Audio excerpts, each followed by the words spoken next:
So when I get there, the boys take off, right? They're like, oh yeah, we got some VIP tickets, whatever, I don't know. And they just left me alone. And I'm literally standing by myself, totally not dressed appropriately.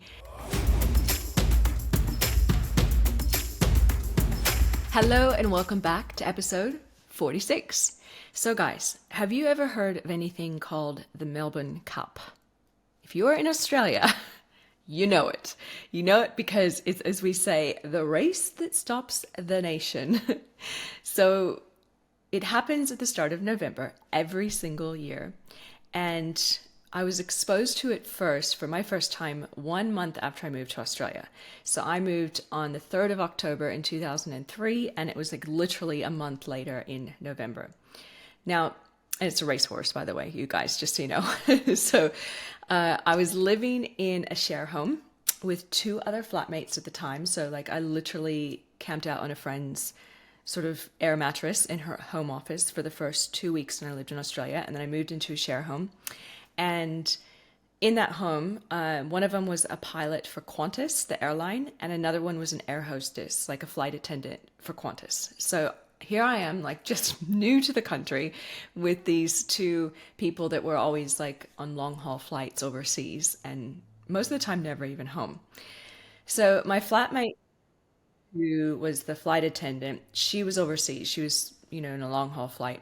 And so I could not ask the advice of a female with what was about to happen.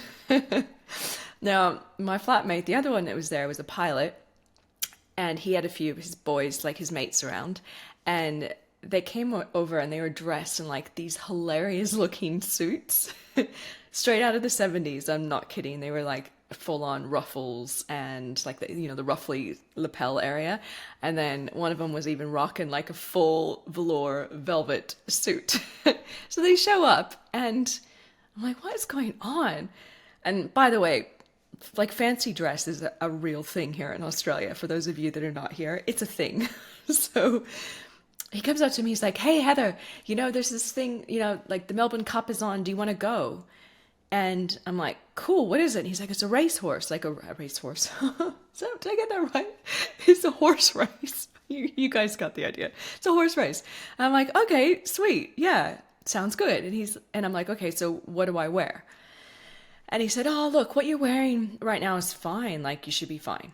And since they were dressed really weird, he and his mates, I was like, okay, cool. Like, it must be one of those, like, anything goes sort of events. And also, because the only race I'd ever been to was in San Diego, which is where I'd moved from. And in that typical time on that race day, it was quite casual. The only time I'd been, I just remember kind of just wearing, like, standard little like sundresses and stuff. It wasn't anything full on. Some people were dressed nice from memory, but who knows? Anyway, that's my exposure to the scene. And I'm still not sure to this day if he said I was dressed fine because he was pranking me or he was just literally a 26-year-old guy not paying any attention to much around him. No offense. No offense to 26-year-old guys. Maybe he's 24. I feel like he was even 24. But anyway, I went. I went to the Melbourne Cup. And everyone was dressed in designer suits, dresses, hats, high heels. Women were in fascinators. Those like clips in your hair with like the feathers and the flowers. A few guys had like those funny suits on, but not many. I think it was mostly like my flatmate and his mates for who knows why. And there I was, dressed in a denim skirt, flat sandals, might have even been thongs, but I think it's flat sandals, and a plain t-shirt. Nothing special, you guys. Pretty cash. And actually, yeah, pretty much as casual as you could get. And I'm new to the country. So when I get there, the boys take off, right? They're like, oh yeah, we got some VIP tickets, whatever, I don't know. And they just left me alone. And I'm literally standing by myself, totally not dressed appropriately. Didn't even really know how I got there. Was living on a backpacker's budget. I think they like split in to get a taxi or something. And I'm literally there by myself in the main area outside of like the seats where you go into the race. I will seriously, gosh, you guys, I will never forget it. So I'm sitting there and there's a couple, like, I don't know if they're dating or just traveling, but there were a couple of Canadians on holidays and they were hanging out as well. And they were sort of also dressed like me and they were in the same area. So we just gravitated towards each other and, kind of hit it off in that moment.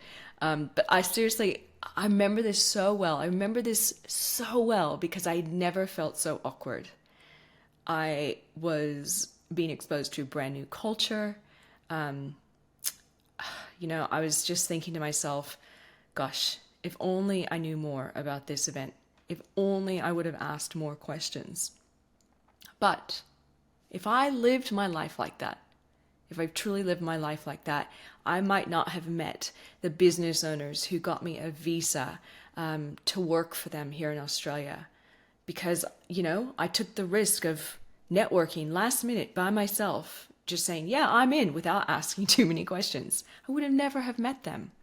Or because of that moment, I would have never have met my ex-husband by also taking a risk at a totally random event, who ultimately I became a permanent resident in Australia because of that marriage.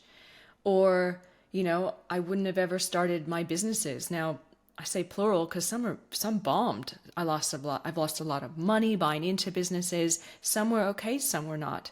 But you know what? I wouldn't be where I am today in this business that I have. And ultimately, I would have never met my partner of 25 years, 15 years. Wow. Not another 10 years passed that quickly. But 15 years ago, I met him and became a stepmom to two crazy hyperactive boys at the age of 5 and 7. And I might not have met them had I not just taken risks and taken action.